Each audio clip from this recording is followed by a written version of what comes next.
नमस्कार। मैं Prahlad Kumar Meena, associate professor political science, Babu Shobharam राजकीय कला महाविद्यालय अलवर। इस ई क्लास में आप सभी का स्वागत है। यह video BA part first paper first व honours part first paper third जो आधुनिक राजनीतिक विचारधाराओं का है उनके लिए तैयार किया गया है। इससे पहले के वीडियो में हमने उदारवादी विचारधारा की मूल्य मान्यताएं व सिद्धांतों का अध्ययन किया था। इस वीडियो के माध्यम से हम उदारवादी विचारधारा का मूल्यांकन में आलोचना और उसका महत्व या उसका प्रभाव दोनों सम्मिलित होते हैं, उन पर चर्चा करेंगे। पहले हम उदारवाद की जो मान्यताएं थी, जो अतिशयोक्तिपूर्ण भी हो सकती हैं, लेकिन वो मानव कल्याण हेतु उन्होंने मनुष्य के विवेक में आस्था, ऐतिहासिक अतीत और परंपराओं का विरोध, मानवीय स्वतंत्रता की धारणा में विश्वास, व्यक्ति को साध्य मानकर समाज व राज्य को साधन मानना, समाज व राज्य को कृत्रिम संगठन मानना, व्यक्ति के अधिकारों के प्राकृतिक रूप की मान्यता में विश्वास करना, धर्मनिरपेक्ष राज्यों के विचार में विश्वास करना, शासकीय निरंकुशता का विरोध व कानून की प्रधानता का प्रतिपादन करना, लोकतंत्रीय शासन प्रणाली का समर्थन करना, राष्ट्रीय आत्मनिर्णय के सिद्धांत का समर्थन करना और अंतिम जो मान्यता थी अंतर्राष्ट्रीय और विश्व शांति में विश्वास करना। इनकी मूल्य मान्यताओं के आधार पर ही कुछ विचारकों द्वारा जो उदारवादी सिद्धांतों की आलोचना करते हैं, पहले हम मूल्यांकन के रूप में उदारवाद की आलोचनाओं का विश्लेषण करेंगे। उदारवादी विचारधारा में जो व्यक्तिवादी तत्व हैं, उसके विपक्ष में जो कुछ कहा जाता है, उसकी विवेचना हम व्यक्तिवाद के विपक्ष के प्रसंग में करेंगे। उदारवाद के विपक्ष में जो कुछ कहा जाता है, उसके संबंध में कुछ इस प्रकार की बातें प्रमुख हैं, जिनमें अनुदारवादी दृष्टिकोण, क्योंकि उदारवादी विचारधारा के लोगों ने ही सबसे पहले विरोध या आलोचना की है। तो अनुदारवादी जो दृष्टिकोण है, उसके अनुसार उदारवाद की अत्यंत कठोर आलोचना अनुदारवादियों द्वारा की गई है। इस विचारधारा के प्रमुख प्रतिपादक एडमंड बर्क ने उदारवादी विचारधारा के विरुद्ध कुछ जो तर्क दिए हैं, जिनके आधार पर इसकी आलोचना की गई है। एडमंड बर्क ने जो पहला तर्क दिया है उदारवादी विचारधारा की आलोचना के रूप में, वो है इतिहास व परंपराओं की उपेक्षा अनुचित है। क्योंकि राजनीति विज्ञान की प्रयोगशाला के रूप में इतिहास को माना जाता है और इतिहास से अच्छी और बुरी बातों को ध्यान में रखकर भविष्य के लिए नीतियों का, कानूनों का निर्माण राज्य के द्वारा या अन्य संस्थाओं द्वारा किया जाता है। जबकि उदारवादी मान्यता या सिद्धांतों में ऐतिहासिक परंपराओं की आलोचना की गई थी। तो जो एडमंड बर्क हैं, उन्होंने जो अपने आलोचना का जो पहला बिंदु बताया है, वो है इतिहास और परंपराओं की उपेक्षा अनुचित है। उनका कहना है कि सभी मानव संस्थाएं ऐतिहासिक विकास का परिणाम होती हैं तथा वे उन ऐतिहासिक परंपराओं का परिणाम होती हैं जो किसी राष्ट्र विशेष की होती हैं। वे परंपराएं श्रद्धा की वस्तु होती हैं। अतः जो उदारवादी उनके प्रति उपेक्षा का भाव रखता है, वो अनुचित है। उदारवादियों के अनुसार अतीत से संबंध न तो एकाएक तोड़ा जा सकता है और न ऐसा करना वांछनीय या आवश्यक ही है। जो एडमंड बर्क अनुदारवादी दृष्टिकोण के समर्थक रहे हैं, उन्होंने जो उदारवाद की आलोचना की है, उदारवादी विचारधारा की आलोचना की है, उसका पहली आलोचना का बिंदु है इतिहास और परंपराओं की जो उपेक्षा उदारवादी विचारधारा में की गई है वो अनुचित है। दूसरी आलोचना का जो बिंदु है, राज्य को कृत्रिम व यांत्रिक मानना त्रुटिपूर्ण एडमंड बर्क द्वारा माना गया है। अनुदारवादियों के अनुसार उदारवादी विचारधारा इसलिए भी आलोचना की पात्र है या आलोच्य है कि वह समाज व राज्य के रूप को कृत्रिम व यांत्रिक मानती हैं। राज्य व्यक्तियों द्वारा की गई किसी संविधा का परिणाम है, वह एक प्रकार की व्यावसायिक साझेदारी है जिसे आवश्यकता अनुसार बनाया व समाप्त किया जा सकता है। अनुदारवादियों के अनुसार उदारवाद की ये मान्यताएं सही नहीं हैं।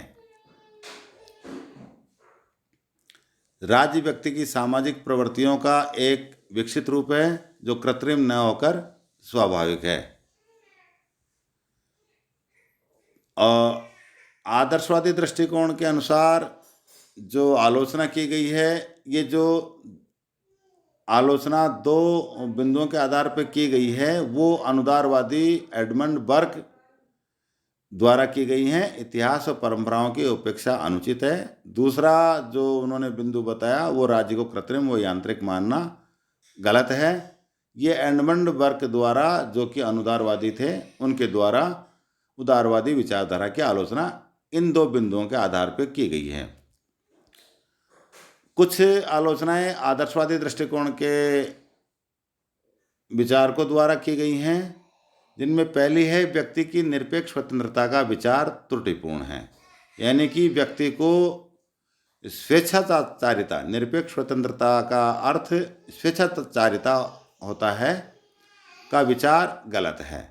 आदर्शवादियों ने इसको गलत माना है। आदर्शवादी विचारधारा के अनुसार उदारवाद की यह मान्यता सही नहीं है कि व्यक्ति का कल्याण उसे पूरी तरह से स्वतंत्र छोड़ देने में है या उसकी स्वेच्छाचारिता में जो उनका विश्वास है उसमें उसका कल्याण नहीं है। उनके अनुसार व्यक्ति की निरपेक्ष स्वतंत्रता से किसी की भी स्वतंत्रता नहीं रह सकती। ये सही बात है कि यदि निरपेक्ष स्वतंत्रता अगर किसी व्यक्ति की है तो कोई भी व्यक्ति स्वतंत्र नहीं रह सकता। व्यक्ति को पूर्ण स्वतंत्र छोड़ देने का अर्थ व्यक्तियों की मनमानी पर आधारित अराजकता की व्यवस्था हो सकती है। ये आदर्शवादियों का दृष्टिकोण है। उसके आधार पर उदारवादी विचारधारा की जो व्यक्ति को निरपेक्ष स्वतंत्रता दी गई है उसको उन्होंने गलत माना है। दूसरी आलोचना जो आदर्शवादियों द्वारा की गई है वो है राज्य द्वारा नियमित स्वतंत्रता ही वास्तविक स्वतंत्रता होती है। आदर्शवादियों के अनुसार प्रत्येक व्यक्ति की वास्तविक स्वतंत्रता राज्य द्वारा प्रदत्त व नियमित स्वतंत्रता ही हो सकती है। उनके अनुसार व्यक्ति का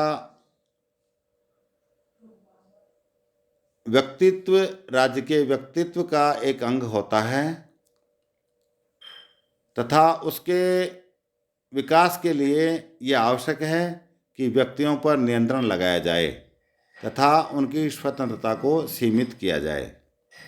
ये आदर्शवादी दृष्टिकोण के विचारकों द्वारा आदर्शवादी विचारधारा की आलोचना की गई है कि व्यक्ति की निरपेक्ष स्वतंत्रता का विचार उदारवादियों का त्रुटिपूर्ण है। और दूसरा, राज्य द्वारा नियमित और नियंत्रित स्वतंत्रता ही वास्तविक स्वतंत्रता होती है। बाकी स्वेच्छाचारिता से अगर व्यक्ति जीवन जीने लगे या व्यक्ति को बिल्कुल स्वतंत्र छोड़ दिया जाए तो वो स्वतंत्रता न रहकर स्वेच्छाचारिता हो जाएगी और वो उसमें कोई भी व्यक्ति स्वतंत्र नहीं रह पाएगा। इसलिए राज्य द्वारा प्रदत्त और नियंत्रित स्वतंत्रता ही व्यक्ति के विकास और व्यक्तिगत विकास व समाज के विकास में सहायक सिद्ध हो सकती है। इसी प्रकार जैसे अनुदारवादियों ने आलोचना की, आदर्शवादी दृष्टिकोण की विचारधारा के लोगों ने आलोचना की, उसी प्रकार मार्क्सवादी दृष्टिकोण के विचारकों ने भी उदारवादी विचारधारा की आलोचना की है। मार्क्सवादियों द्वारा उदारवाद की आलोचना इस आधार पर की गई है कि व्यक्ति को अनियंत्रित छोड़ देने से सब व्यक्तियों का कल्याण नहीं होता, वरन स्वतंत्र व खुली प्रतियोगिता से उस वर्ग विशेष को ही लाभ होता है जो पहले से सुविधा संपन्न है। उनके मतानुसार उदारवाद द्वारा प्रतिपादित खुली प्रतियोगिता से समाज संपन्न व विभिन्न लोगों के दो वर्गों में बढ़ जाएगा, जिससे सब व्यक्तियों को वास्तविक स्वतंत्रता प्राप्त नहीं रहती, वरन वह संपन्न लोगों को ही प्राप्त होती है। उनके अनुसार प्रतियोगिता मूलक लोकतंत्र में भी शासन की शक्ति पूंजीपति वर्ग के हाथों में रहती है तथा उसे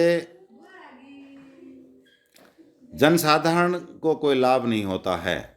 इसी कारण वे समाजवादी लोकतंत्र को उदारवादी लोकतंत्र से अधिक उपयोगी बताते हुए निम्न आधारों पर उदारवाद की आलोचना करते हैं। यह विचारधारा ऐतिहासिक परंपराओं की उपेक्षा करती है, नंबर 1। नंबर 2, यह राज्य को कृत्रिम मानती है, जबकि राज्य विकास का परिणाम है। नंबर 3, उदारवादियों द्वारा व्यक्ति की निरपेक्ष स्वतंत्रताओं का समर्थन भी खतरनाक है, उसमें तानाशाही बढ़ती है। नंबर 4, उदारवादियों की व्यक्ति को खुला छोड़ देने की मान्यता भी विवेक सम्मत नहीं ठहराई जा सकती है। और नंबर 5, उदारवादियों ने राज्य की भूमिका का सही रूप से चित्रण नहीं किया है। इस प्रकार से ये कुछ आलोचनाएं मार्क्सवादी विचारकों द्वारा की गई हैं, कुछ आदर्शवादी विचारकों द्वारा की गई हैं और कुछ आलोचनाएं अनुदारवादी विचारकों द्वारा उदारवादी विचारधारा की गई हैं। इन आलोचनाओं के बाद भी उदारवादी विचारधारा का महत्व और बहुत प्रभाव राजनीतिक और धार्मिक, आर्थिक, सामाजिक क्षेत्रों में व्यक्ति के लिए महत्वपूर्ण है, जो अब हम उसकी चर्चा करेंगे कि उदारवादी विचारधारा का या उदारवाद का क्या महत्व है और क्या प्रभाव है। उदारवादी विचारधारा का उदय निरंकुश राजतंत्र और मध्य युग से चली आने वाली सामंती समाज व्यवस्था तथा चर्च की निरंकुश व मनमानी प्रभुसत्ता के विरुद्ध प्रतिक्रिया के रूप में हुआ था तथा उसका उद्देश्य इन सबसे व्यक्ति को छुटकारा दिलाना था। यदि इस दृष्टिकोण से देखा जाए तो उदारवाद एक सफल विचारधारा सिद्ध हुई है। हम यदि पश्चिमी यूरोप व अमेरिका के 19वीं शताब्दी के इतिहास को देखें तो हमें उदारवाद की प्रगति व उसकी विजय का इतिहास मिलता है या पाते हैं। उदारवादी विचारधारा का वांछनीय प्रभाव हमें मानव जीवन के निम्न क्षेत्रों में स्पष्ट रूप से दिखाई देता है। जो उदारवादी विचारधारा की आलोचनाओं के उपरांत भी जो महत्व है या जो उसका प्रभाव है उसको बताते हुए उदारवादी विचारकों ने कहा कि निरंकुश राजतंत्र जो मध्य युग से चला आ रहा था, जिसकी सामंती समाज व्यवस्था और चर्च की निरंकुश सत्ता, मनमानी सत्ता के विरुद्ध ये जो आंदोलन हुआ, इससे मनुष्य के जीवन में प्रगति और समाज का विकास हुआ और जो निम्न रूपों से या निम्न क्षेत्रों में स्पष्ट रूप से दिखाई देता है। जो पहला प्रभाव और जो महत्व है वो सामाजिक और धार्मिक क्षेत्र में है। सामाजिक व धार्मिक क्षेत्र में उसने धार्मिक स्वतंत्रता व सहिष्णुता पर बल दिया, जिससे रोम के पोप की राजनीतिक शक्ति समाप्त हुई, चर्च व राज्य का अवांछनीय गठबंधन समाप्त हुआ तथा धार्मिक स्वतंत्रता से व्यक्ति स्वतंत्र हुआ। यानी कि धर्मनिरपेक्ष सोच व्यक्ति के विचारों में आई और धर्मनिरपेक्ष और सहिष्णुता की भावना उनके विचारों में आने से राज्यों द्वारा भी धर्मनिरपेक्ष राज्य की स्थापना की गई। आर्थिक क्षेत्र में जो प्रभाव है, आर्थिक क्षेत्र में उदारवाद के राजकीय हस्तक्षेप पर आधारित मुक्त व्यापार की नीति पर बल दिया है, जिसके फलस्वरूप दूर दूर देशों में व्यापारिक संबंध स्थापित हुए और विश्व बाजार का निर्माण हुआ। आर्थिक क्षेत्र में ये जो जिसको वैश्वीकरण कहा जा सकता है आज के दौर में, ग्लोबलाइजेशन, ये उदारवाद के कारण ही हो पाया है। अन्यथा ये केवल निरंकुश राजतंत्र और चर्च के अधीन अगर ये अगर रहता मानव, तो शायद इतना बड़ा विश्व बाजार का निर्माण संभव नहीं था। ये इसका प्रभाव है आर्थिक क्षेत्र में। राजनीतिक क्षेत्र में जो प्रभाव और महत्व है, राजनीतिक क्षेत्र में उदारवाद ने स्वतंत्रता, समानता, बंधुता पर आधारित लोकतंत्र शासन प्रणाली का समर्थन किया है, जिससे राजाओं के विशेषाधिकारों पर या शासकों के विशेषाधिकारों पर आधारित राजनीतिक व्यवस्था का अंत होकर विश्व के लगभग सभी देशों में सार्वजनिक मताधिकार पर आधारित लोकतंत्रीय शासन व्यवस्था की स्थापना हुई है। उदारवादियों द्वारा राष्ट्रीय आत्मनिर्णय के सिद्धांत के समर्थन के कारण ही यूरोप की अनेक जातियों को राष्ट्रीय स्वाधीनता प्राप्त होने में सहायता मिली है। राष्ट्रीय आत्मनिर्णय के सिद्धांत पर आधारित राष्ट्रवाद की यह लहर यूरोप के बाहर फैली तथा एशिया व अफ्रीका के अनेक देशों में जो उपनिवेशवादी शक्तियों के अधीन थे, उनको स्वतंत्रता प्राप्ति की ओर राष्ट्रीय सरकारों का निर्माण करने के लिए प्रेरित किया और राष्ट्रीय सरकारों का निर्माण भी हुआ। जो आलोचनाओं के बाद भी उदारवादी दृष्टिकोण या उदारवादी विचारधारा की मान्यताओं का जो सिद्धांतों का महत्व है वो कम नहीं है। सामाजिक व धार्मिक क्षेत्र में भी उसका बहुत बड़ा योगदान है या उसका प्रभाव है। आर्थिक क्षेत्र में भी बहुत महत्व है और राजनीतिक क्षेत्र में तो सीधे सीधे ही निरंकुश राजतंत्र और निरंकुश चर्च की जो सत्ता थी उससे मुक्ति का मार्ग लोकतंत्रीय शासन व्यवस्था को अपनाने में महत्वपूर्ण प्रभाव और योगदान उदारवादी विचारधारा का देखा जा सकता है। उपरोक्त विश्लेषण से ये स्पष्ट होता है कि राजनीतिक चिंतन के क्षेत्र में उदारवादी विचारधारा का ऐतिहासिक महत्व है, जिसमें न केवल व्यक्ति को मध्ययुगीन वातावरण से मुक्ति दिलाई, अपितु व्यक्ति की स्वतंत्रता को अक्षुण्ण रखने में बड़ा योगदान दिया।